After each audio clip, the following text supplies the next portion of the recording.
నమస్తే welcome back our channel Bhavani happy family.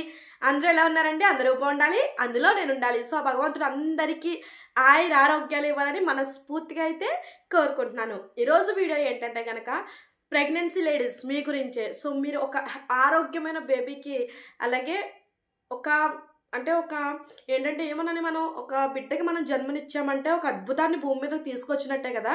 So మన హ్యాపీనెస్ను భూమి మీదకి తీసుకొచ్చినట్టే. సో ఎన్నో ముడిపడి ఉంటాయి. కాబట్టి మీరు ఒక ఆరోగ్యమైన బేబీకి జన్మనివ్వాలి అనుకుంటే గనక ఈ వీడియో కంపల్సరీ ఫాలో అవ్వాల్సిందే. సో కొన్ని టిప్స్ అయితే కంపల్సరీ ఫాలో అవ్వాలండి. ఫస్ట్ నుంచి ఈవెన్ మీరు ప్రెగ్నెంట్ అని తెలిసిన కాడి నుంచి డెలివరీ టైం వరకు కూడా మీరు ఇవన్నీ పాటిస్తే కనుక మీకు చాలా మంచి జరుగుతుంది. మీ హెల్త్ బాగుంటుంది, మీ బేబీ హెల్త్ కూడా బాగుంటుంది అనమాట పుట్టిన తర్వాత. సో అస్సలు ఆలస్యం చేయకుండా వీడియోలోకి అయితే వెళ్ళిపోదాం. అసలు అవి ఏంటి, ఏమేమి మనం ఫాలో అవ్వాలి, ఇవన్నీ కూడా మనం తెలుసుకుందాం అనమాట.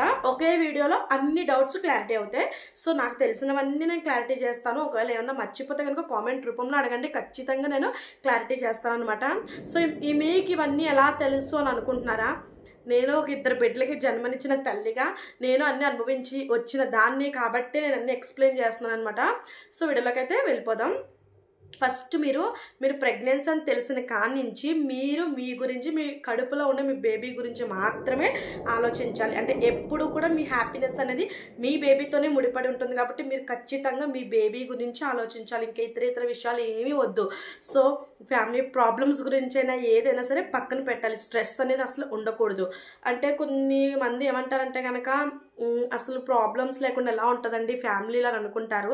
అది ఖచ్చితంగా ఉంటాయండి. ప్రాబ్లమ్స్ అనేది ప్రతి ఫ్యామిలీలో ఉంటాయి. కాబట్టి కొంచెం ఏంటంటే కనుక ఎక్కువ టెన్షన్ తీసుకోకుండా ఆలోచించుకోండి. ఈ సమస్యను నేను ఎట్లా గట్టెక్కించుకోవాలి, నా సంసారంలో సమస్యలను ఆలోచించుకోండి, కానీ ఎక్కువ స్ట్రెస్ అనేది పెట్టేసుకోకండి. సో దానివల్ల బేబీకి ప్రమాదం అయ్యే ఛాన్స్ ఉంటుంది. ఇంకొకటి ఏంటి, ఎక్కువ జర్నీస్ అవి చేసేయడం. సో ఎక్కువ లాంగ్ జర్నీస్ చేయడం, ఇవన్నీ కూడా అవాయిడ్ చేయండి. ఎక్కువ జర్నీస్ అవి చేయడం వల్ల ఫస్ట్ 3 monthsలో ఈ జర్నీస్ అవన్నీ కూడా అవాయిడ్ చేయండి. ఇవన్నీ అవాయిడ్ చేయడం వల్ల కనుక మీకు బెస్ట్గా ఉంటుందన్నమాట. చక్కగా అంటే కొంచెం కాంప్లికేషన్స్ ఉన్న వాళ్ళు ఆల్రెడీ డాక్టర్స్ అలాగే అడ్వైస్ చేస్తారనుకో. కాకపోతే మన హెల్త్ మనం మంచిగా తీసుకోవాలి. కాబట్టి ఎంత ఆరోగ్యం బాగున్నా సరే ఫస్ట్ 3 months అయితే కొంచెం ఈ లాంగ్ జర్నీస్ అలాంటివి అయితే అవాయిడ్ చేయండి. చక్కగా ఏమైనా హాస్పిటల్కి ఏమైనా ఇంపార్టెంట్ పనులకు మాత్రమే బయటకు వెళ్ళాలి.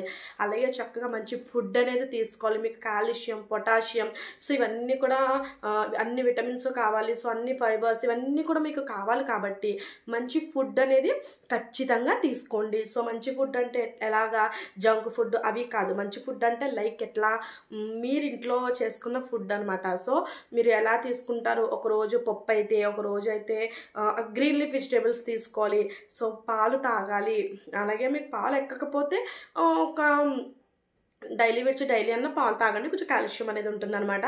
అలాగే ఉడకబెట్టిన గుడ్డు తినాలి, ప్రోటీన్స్ ఉంటాయి. సో ఎగ్ తినడం వల్ల ప్రోటీన్స్ ఉంటాయి. సో తినమన్నారు కదా అని ఎక్కువ తినేయకూడదు. ఏదైనా సరే మితంగానే తీసుకోవాలి. అమితంగా కూడా ఏమీ తీసుకోకూడదు. మీకు ఒకేసారి ఎక్కకపోతే కనుక కొంచెం కింద మీరు ఫుడ్ అనేది తీసుకోవచ్చు. ఒకేసారి తీసుకున్న రూల్ అనేది లేదనమాట.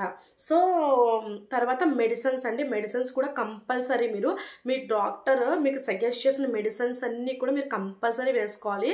ఏది కూడా నెగ్లెక్ట్ చేయొద్దు. సో ఏంటంటే ఎక్కువ మనకి పోలిక్ యాసిడ్స్, సో అలాంటి మెడిసిన్స్ అనేవి ఇస్తారు. ఐరన్, కాల్షియం టాబ్లెట్స్, సో ఇవి ఇస్తారనమాట. ఇవి మనకి హెల్త్కి మంచిది అనమాట, బ్లడ్ అవి పడటానికి. సో బ్లడ్ అనేది కూడా ఖచ్చితంగా మీకు బాగా ఉండేలా చూసుకోండి. బ్లడ్ అనేది ఖచ్చితంగా మీకు డెలివరీ టైంలో కూడా 11-12 అట్లా ఉండాలన్నమాట. సో బ్లడ్ అనేది కూడా ఖచ్చితంగా బాగా ఉండేలా కూడా మీరు అన్ని అంటే దానికి సంబంధించి కొంచెం తినడం అనమాట. కొంచెం మీ డాక్టర్ని సజెషన్ తీసుకుని ఏమేమి ఫ్రూట్స్ తింటే ఏం ఫ్రూట్స్ అంటే మీరు మంచి హెల్తీ ఫుడ్ తీసుకున్నారంటే అన్నీ కూడా అందులోనే ఉంటాయి అనమాట. ఇప్పుడు ఎగ్ తింటారు, పాలు తాగుతారు, సో ఫ్రెష్ ఫ్రూట్స్ తింటారు. కట్ చేసి పక్కన పెట్టేసిన ఫ్రూట్స్ ఎప్పుడు వద్దు. ఫ్రెష్ ఫ్రూట్స్ అనేది తినండి. జ్యూసెస్ తాగుతారు. జ్యూసెస్లో షుగర్ అనేది అవాయిడ్ చేసేసుకోండి. చక్కగా ఫ్రూట్స్ అనేవి స్వీట్గా ఉంటాయి కాబట్టి సో షుగర్ అనేది అవాయిడ్ చేసుకోండి. స్వీట్ అనేది చక్కగా తింటారు కాబట్టి లైక్ జ్యూసెస్ తాగడం, ఫ్రెష్ జ్యూసెస్ తాగడం, సో చక్కగా మెడిసిన్స్ అనేది నెగ్లెక్ట్ చేసుకోకుండా మెడిసిన్స్ అనేది వేసుకోండి. అలాగే బ్లడ్ అనేది చాలా ఇంపార్టెంట్ అనమాట. మీరు తీసుకునే ఫుడ్ ద్వారానే కదా. సో అక్కడే ఉన్నాం మనమైతే టాపిక్. సో మీరు చక్కగా పాలు తీసుకుంటారు, ఉడకబెట్టిన గుడ్డు తీసుకుంటారు, పప్పు తింటారు, ప్రోటీన్స్ అవన్నీ కూడా ఉంటాయి కదా, ఎగ్లో ఉంటాయి, పప్పులో ఉంటాయి. సో పప్పు తింటారు, చక్కగా వెజిటేబుల్స్ తింటారు, అలాగే గ్రీన్ లీఫ్ వెజిటేబుల్స్ తింటారు. సో ఆకుకూరలు, మామూలు కూరగాయలు ఇవన్నీ కూడా తింటారు కాబట్టి సో మనం డైలీ మంచి హెల్తీ ఫుడ్ తీసుకున్నామంటే అందులోనే మనకి బ్లడ్ పడే ఉంటాయి, అన్నీ ఉంటాయి అనమాట. సో ప్రత్యేకించి ఇంకేమీ తీసుకోవాల్సిన అవసరం ఉండదండి. తర్వాత ఉమ్మనీరు కూడా మనకి కరెక్ట్గా ఉండాలన్నమాట. సో ఉమ్మనీరు కూడా మనకి మెయిన్ మన బేబీని సురక్షితంగా కాపాడేది, మన తర్వాత బాగా ఎక్కువ ప్లేస్ తీసుకునేది ఉమ్మనీరే అనమాట. సో ఉమ్మనీరు కూడా బేబీకి తగినంత ఉండాలన్నమాట. సో ఆ ఉమ్మనీరు ఎక్కువ ఉన్నా తక్కువ ఉన్నా సో తీసుకోవాల్సిన జాగ్రత్తలు ఇవన్నీ కూడా చక్కగా ఫాలో అవ్వండి. మన ఛానల్లో ఉంది ఆ వీడియో, కావాలంటే వెళ్ళి చూడండి. సో ఉమ్మనీరు తక్కువ ఉంటే ఏం చేయాలి అనేది. అలాగే మీరు మంచిగా వాటర్ అనేది ఎక్కువ తీసుకోవాలండి. సో వాటర్ అనేది కనీసం 4 లీటర్స్ వాటర్ అనేది డైలీ తాగాలన్నమాట. ఒకేసారి తాగాలని కాదు. ఆ 4 లీటర్స్ వాటర్ కూడా 4 లీటర్లు మంచిలే తాగమని కాదు. మీరు 1 లీటర్ జ్యూసెస్ తాగారనుకో మిగతా 3 లీటర్లు మంచినీళ్ళు. సో అట్లా అనమాట. లేకపోతే మజ్జిగ, లేకపోతే సోర్జావా, సో ఇట్లా ద్రవం రూపంలో అనేది మీకు 4 లీటర్లు అనేది ఖచ్చితంగా వెళ్ళాలి. మీరు డిహైడ్రేషన్ అవ్వకుండా హైడ్రేట్గా ఉంటారనమాట. సో ట్యాబ్లెట్స్ అనేది ఖచ్చితంగా వేసుకోవాలి. ఐరన్, కాల్షియం ట్యాబ్లెట్స్ అని వేసుకోవాలి. ఏమైనా కాంప్లికేషన్స్ ఉన్న వాళ్ళకైతే వాటికి సంబంధించి అయితే రాస్తారు డాక్టర్స్ మెడిసిన్స్. సో ఏమీ లేని వాళ్ళకి మంచిగా బేబీ ఆరోగ్యంగా ఉండడానికి, మీరు ఆరోగ్యంగా ఉండడానికి, బ్లడ్ అవి పట్టడానికి అవి ట్యాబ్లెట్స్ రాస్తారు అంతే, అంతకు మించి ఏమి ఉండదు. సో అలాగే కొంచెం ఫ్యామిలీతో హ్యాపీగా ఉండండి. సో ఫ్యామిలీతో మీరు ఎంజాయబుల్ మూమెంట్ అనేది క్రియేట్ చేసుకోండి మీ హస్బెండ్తో కానీ. సో మీ హస్బెండ్తో కూడా మీరు చక్కగా మాట్లాడుతూ ఉండండి, మీ బేబీ గురించి, కడుపులో బేబీ గురించి మాట్లాడుతూ ఉండండి చక్కగా. అలాగే మీరు ఒకవేళ స్క్రీన్ టైం అనేది చాలా తగ్గించాలన్నమాట. ఫోన్స్ అనేది ఎక్కువ వాచ్ చేయకూడదు, నైట్ అసలు ఎక్కువ వాచ్ చేయకూడదు. సో ఏం చేయాలంటే కనుక ఒకవేళ మీరు మాకు ఏమైనా వినాలి అనిపిస్తుంది అంటే కనుక ఏమైనా ఫోన్లోనే చక్కగా ఏమన్నా భగవద్గీత, లేకపోతే మృత్యుంజయ మంత్రాలు, లేకపోతే శివుని మంత్రాలు ఇలా ఏమిటి ఉంటాయి కదండి. సో వాటన్నిటిని అంటే మీకు ఏ దేవుడు ఇష్టమైతే ఆ దేవుడివి సో చక్కగా అవన్నీ పెట్టుకుని వినండి. మనసుకి ఎంతో హాయిగా ఉంటుంది. అలాగే మీరు మంచి మంచి మాటలు మాట్లాడడం, మంచి మంచి ఇది చేయడం, సో మంచి పనులు చేయడం, ఇవన్నీ చేయడం వల్ల కడుపులో మీ బేబీ కూడా చూస్తుందండో. సో వింటుంది కూడా మీరు ఏం చేస్తున్నారు, ఏం మాట్లాడతారు అవన్నీ కూడా. సో తనవి ఫాలో అవుతూ ఉంటుంది అనమాట కడుపులో కూడా, అండ్ బయటకు వచ్చేది కూడా హెల్ప్ అవుతుంది. సో అలాగే లెఫ్ట్ సైడ్ అనేది తిరిగి పడుకోండి. సో రైట్ సైడ్ పడుకోకూడదు అంటే కనుక రైట్ సైడ్ పడుకోవచ్చు కానీ మీకు కంఫర్టబుల్గా ఉండదు. మెయిన్ అనేది కంఫర్టబుల్గా ఉండదు రైట్ సైడ్ పడుకుంటే. సో లెఫ్ట్ సైడ్ పడుకోవడం వల్ల ఏంటంటే మీకు బ్రీతింగ్ బాగుంటుంది, మీ లోపల బేబీకి బ్రీతింగ్ బాగుంటుంది. సో ఇవన్నీ కూడా బాగుంటాయి అనమాట. లెఫ్ట్ సైడ్ పడుకోవడానికి ఎక్కువ ప్రిఫర్ చేయండి. సో అలానే ఒకే యాంగిల్లో లెఫ్ట్ సైడే పడుకోకూడదు. అంటే అలా పడుకున్నా ఒకేసారి మనకి నొప్పి పట్టేసినట్టు గట్ట అనిపిస్తుంది. పడుకోకూడదని కాదు కానీ నొప్పి అనిపించేస్తుంది అనమాట మనకి. ఏం చేయాలంటే చక్కగా ఒక 5 నిమిషాలు అట్టు పడుకోండి, ఒక 2 నిమిషాలు రైట్ సైడ్ పడుకోండి, అట్లా 1 నిమిషం ఇట్లా బోర్లా పడుకోండి. సో అలా ఏంటంటే కొంచెం ఎక్కువ లెఫ్ట్ సైడ్ పడుకోవడానికి ప్రిఫరెన్స్ ఇవ్వండి.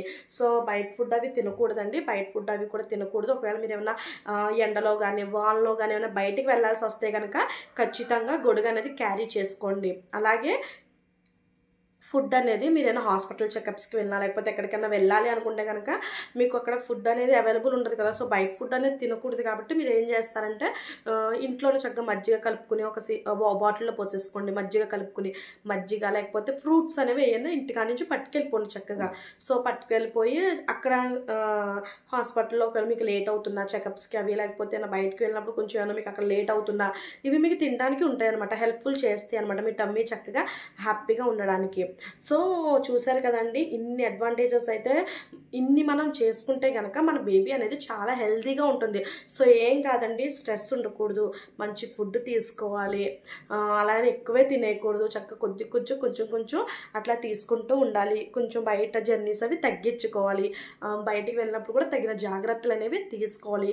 లెఫ్ట్ సైడ్ అనేది పడుకోవాలి. డాక్టర్ చెప్పిన ప్రతిదీ కూడా మనం ఫాలో అవ్వాలి. డాక్టర్ని సంప్రదించి మనం ఏ ఎక్సర్సైజ్లైనా ఏమైనా చేసుకోవాలి. బట్ వాకింగ్ అంటారు, వాకింగ్ అనేది పర్వాలేదు, తిన్న వెంటనే పడుకోకుండా వాకింగ్ అనేది చేసుకోండి. మార్నింగ్ టైం కూడా కొంచెం వాకింగ్ అనేది చేయండి, ఈవినింగ్ టైం కూడా కొంచెం వాకింగ్ అనేది చేసుకోండి. బాగా కాంప్లికేషన్స్ ఉంటే కనుక డాక్టర్ చెప్పినట్టు ఫాలో అవ్వండి. సో ఇది చేశారు, ఇవన్నీ చేసుకున్నారంటే కనుక మీకు ఖచ్చితంగా మంచి బేబీ అనేది మీకు పుడుతుందనమాట. సో మంచి బేబీకి అయితే మీరు జన్మనిస్తారు. సో ఎంత అమ్మతనం అనేది ఎంత గొప్పవరం తెలుసా. ఒక స్త్రీకి అమ్మతనం లేకపోతే ఎంత చిన్న చూపు, కానీ అమ్మతనం అనేది చాలా గొప్పవరం అనమాట. సో దానికి మనం అట్రాక్ట్ అయిపోవాలి ఇంకంతే. మనకే అనిపించేస్తుంటుంది పెళ్ళైన కొన్ని నెలలకే నాకు ప్రెగ్నెన్సీ వస్తే బాగుండు అన్నట్టుగా మనకి ఒక అనిపించేస్తుంది అనమాట. సో మనకి అంటే మనం అన్ని టెన్షన్స్ మర్చిపోవడానికి మన పిల్లలే మనకి మెయిన్ కారణం అనమాట. వాళ్ళ మొహం చూసుకుంటూ మనం హ్యాపీగా గడిపేస్తాం, అంతే కదండి. సో వీడియో నచ్చినట్లయితే లైక్ చేయండి, షేర్ చేయండి, కామెంట్ చేయండి, సబ్స్క్రైబ్ చేసుకుని అస్సలు మర్చిపోద్దే. Bye bye.